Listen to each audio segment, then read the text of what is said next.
অনেক দিন পর অভিনব বাড়িতে একা থাকার সুযোগ পেয়েছিল আর নিজেকে অনেক শান্ত মনে হচ্ছিল।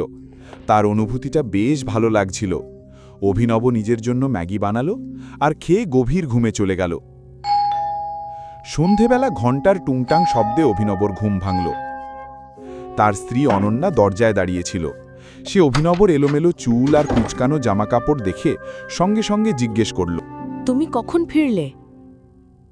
সারাদিন বাড়িতে ঘুমোচ্ছিলে? না না, আমি দুপুরে ফিরেছি। তাছাড়া তোমাকে তোমার ভাই ফোন করেছিল? না, কেনই বা উনি আমাকে ফোন করবেন? মনে হচ্ছে সানি সিং এখনো আমার কথাকে সিরিয়াসলি নিচ্ছে না। না মানে এমনিই জিজ্ঞেস করছিলাম। ভাইয়ের নাম শুনে অনন্যার মনে পড়ল যে তার ভাই ভিআর গ্রুপে কাজ করত। সিং ইন্ডাস্ট্রিজের সব কর্পোরেশন চিরাগের হাতে তুলে দেওয়া হয়েছে। এটা ভেবে অনন্যা ভেতরে ভেতরে রেগে যাচ্ছিল, কিন্তু সে আর কিছু ভাবতে চাইছিল না। হঠাৎই অনন্যার মনে পড়ল অভিনব তো গতরাতে বাড়ি ফেরেনি। সে সন্দেহ করল আর জিজ্ঞেস করল,